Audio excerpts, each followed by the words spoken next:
Tampa, Florida is the seat of the most dangerous county in America. No, not when talking about crime, but rather when it comes to driving. Hillsborough County, the home county of Tampa, is the most dangerous in the country when it comes to traffic. But why? What are the factors involved that make the Tampa area so dangerous compared to other parts of the country? On this video, we are going to find out. First, let's take a look at Hillsborough County so that we all understand the situation here. Hillsborough County is located on Florida's west coast. It contains the major city of Tampa, which is also the county seat. At a population of almost 1.6 million in 2024, it is the second highest in the state of Florida, only behind Miami-Dade County. And Hillsborough is the core county of Florida's second largest metro area of Tampa, St. Petersburg, Clearwater. Like much of Florida, Hillsborough County has been experiencing rapid population growth non-stop since the 1950s. And on the roadways front, the county has 3 interstate highways. I-75 runs north-south and bypasses Tampa to the east, while Interstate 4 connects the area with Orlando and runs west to downtown Tampa, where it ends at Interstate 275.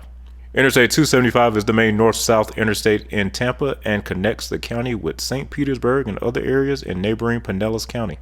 Other major roadways include the tolled Selman Expressway and the Veterans Expressway. The middle portion of the Sunshine Skyway Bridge that carries Interstate 275 over Tampa Bay is also included in Hillsborough County's jurisdiction.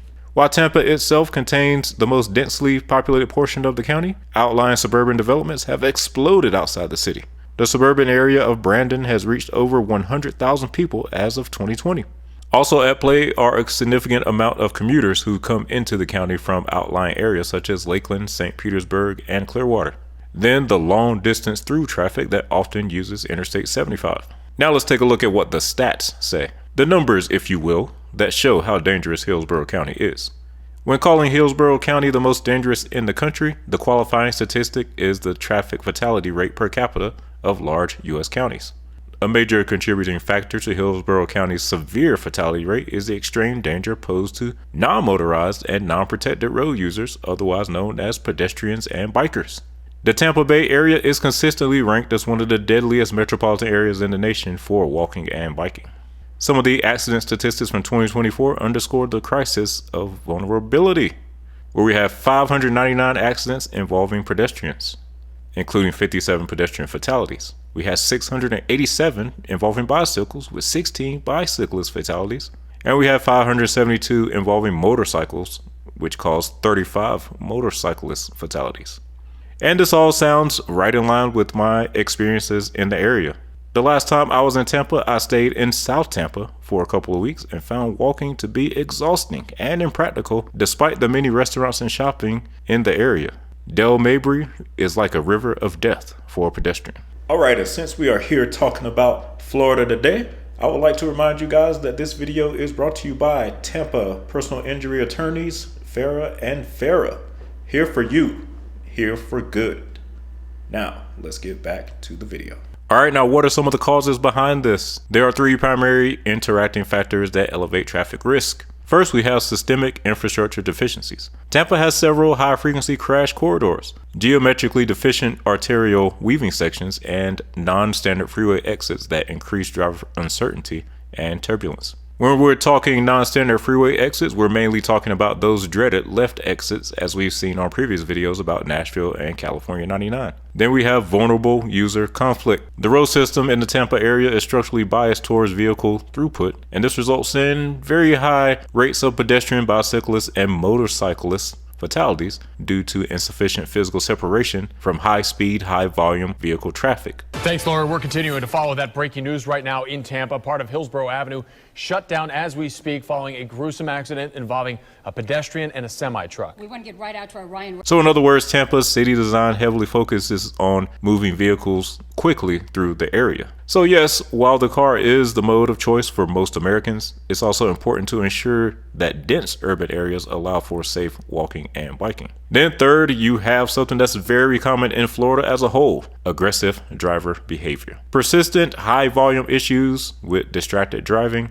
excessive speeding on primary highways, and operation under the influence is often linked directly to specific urban nightlife areas, which overwhelm local traffic management and enforcement capabilities. One thing about Florida is that the drivers are absolutely the most aggressive in the South. It has more in common with the Northeast on that front than it does other southern states. The reason why I stopped you doing 76 and a 55, she had no reason why she was doing 21 over the speed limit. We're told aggressive driving is when a driver is caught doing 2 or more violations at once, like changing lanes without signaling while speeding. It could also include not obeying right-of-way laws and improper passing. Let's take a look at some of the hot spots of danger around the county. One of the most concerning corridors is U.S. Route 41, which has been singled out as the deadliest segment in the county, recording 101 fatalities between 2017 and 2021. And some more recent figures indicate US 41 in Hillsborough County was responsible for 59 fatalities between 2020 and 2022, highlighting its persistent and extreme danger due to the mixing of high speed limits with complex urban development. Then there are the interstates. Tampa's interstate network was designed for a much smaller population in mind.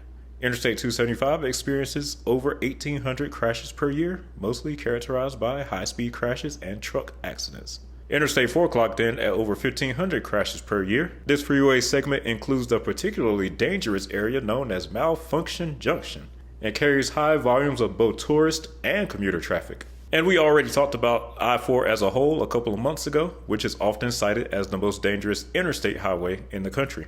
But it doesn't end with the interstates. Major arterial routes such as Dale Mabry Highway and Hillsborough Avenue are quite deadly, with Dale Mabry registering over 1,200 crashes per year, and Hillsborough Avenue bringing in 950, along with high amounts of pedestrian accidents. So what is Tampa and Hillsborough County doing about this? The city of Tampa formally committed to eliminating all roadway deaths and life-altering injuries by joining the Vision Zero network in 2020. This ambitious, evidence-based approach seeks not merely to manage crashes, but to proactively address systemic causes like poor road design and inequities in urban communities. Initial implementation efforts have involved quick build projects, utilizing cost-effective measures such as new paint, signage, and pavement markings to improve the safety framework. Specific projects include improving bike lane access and pedestrian crossings on key routes, such as Main Street and Avenida República de Cuba, and implementing sidewalk widening and crosswalk improvements on Columbus Drive. Furthermore, Vision Zero advocates for policy changes, such as lowering speed limits, implementing traffic calming designs, and supporting legislation for automated enforcement, particularly the use of speed cameras near schools and parks. However, the scale of the challenge in Hillsborough County is immense. The Metropolitan Planning Organization recognizes that achieving a 50% crash reduction goal by 2040 will require an annual crash reduction rate of 3.8% annually. Given the tens of thousands of annual crashes, relying solely on isolated quick builds is insufficient to fundamentally reverse decades of poor design. Long-term, high-cost investments are required to structurally redesign major corridors and correct fundamental faults, such as the numerous non-standard exit geometries and critical intersection deficiencies. The current high fatality rate suggests that safety investments have not yet reached the critical mass necessary to significantly mitigate the historical trend of increasing severity. Florida DOT is responsible for the interstates and has several regional improvements planned, the biggest of which is the Interstate 4 Express Lanes project. Similarly to the express lanes in Orlando, the project will likely include redesigns of outdated interchanges to help improve safety. And I will say that those express lanes in Orlando have gone a long way towards improving Interstate 4 in that city. So final thoughts on Tampa and Hillsborough County. Well, a lot of the issues in the Tampa area just boil down to the basic city design. Once you get outside of the downtown area, Tampa tends to feel like a giant subdivision. You have the major arterials, which do a good job of moving traffic quickly through the region, especially in the areas where there are no interstates. But on the pedestrian front, these arterials feel almost like impassable rivers flowing through the city of Tampa. On the interstates front, I actually think things are a little easier to address.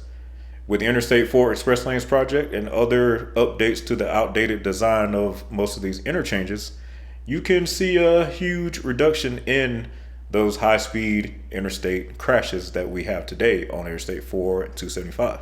But the biggest factor of them all, Florida drivers, cannot be easily fixed. You see, that issue is more cultural. And when it comes to Florida, the whole state as a whole, not just Tampa, but Florida in general, the drivers are very aggressive. And I don't see that changing anytime soon. But let me know what you guys think about Tampa and Hillsborough County down in the comments, especially if you have visited the area or if you live in the area. Thanks for watching as always, and I will see you on the next one.